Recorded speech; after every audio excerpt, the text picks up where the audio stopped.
Hello, I'm Shrish Dubey, Principal Group Program Manager at Microsoft. In this video, I will give you a brief overview of Microsoft Azure Backup Server, a project we internally call Venus that was made generally available on October 7th, 2015.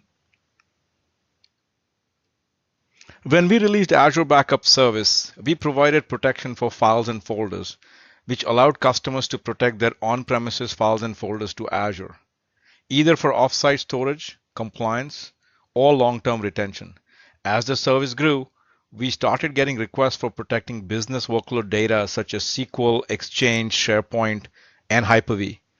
Our response initially was to deploy System Center Protection Manager for this use case. This required a suite license for System Center, which worked fine for enterprise customers, but was not an economically viable option for most SMB customers. So we developed Microsoft Azure Backup Server with the SMB segment in mind. It is functionally equivalent to System Center DPM with three differences. It has no System Center integration features such as VM discovery and Central Console for reporting, monitoring, and alerting. It has no support for tapes. It requires an active Azure subscription.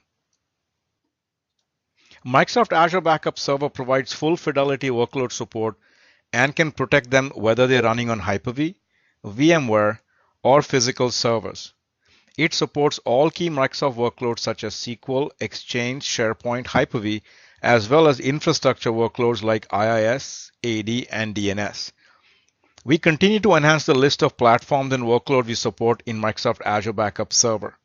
Furthermore, we intend to maintain feature parity between Microsoft Azure Backup Server and System Center DPM other than the three differences mentioned earlier. Now let me talk about the hybrid cloud backup scenario enabled by Microsoft Azure Backup Server. First is the need for an on-premise backup copy.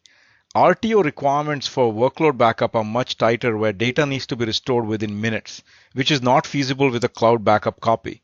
Therefore, Microsoft Azure Backup Server provides full support for an on-premise backup copy.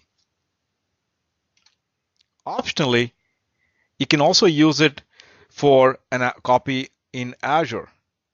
The data sent to Azure is encrypted before it is sent to the cloud, sent over the wire on HTTPS, and stored encrypted in Azure Backup Vault. The cloud copy can have a retention policy with full GFS support, grandfather, father, son, that is required for compliance scenarios. In summary, Microsoft Azure Backup Server provides an end-to-end backup solution for workload protection. You can download Microsoft Azure Backup Server from the same place where you update your agents for Azure Backup. This is the initial screen you get to when you navigate from the Backup Vault in your Azure subscription. Since this download is a bit more involved than an agent download, we have created two videos to help you download, install, register, and configure Microsoft Azure Backup Server and encourage you to watch them to get it up and running. Microsoft Azure Backup is available as a free download with your Azure Backup subscription, and the pricing model is the same as Azure Backup, which is protected instance fee plus storage consumed in Azure, either GRS or LRS. Microsoft Azure Backup Server also includes SQL Server, which can be used in the context of the Azure Backup Service. One important point to note: although the primary use case for Microsoft Azure Backup Server is hybrid backup, where you have a local disk backup and an offsite backup in Azure, you can use Microsoft Azure Backup Server exclusively for local disk backup only.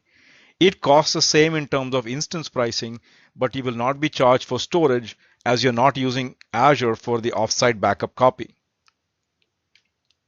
Thank you for watching the video, and be sure to watch the videos for installing and configuring Microsoft Azure Backup Server.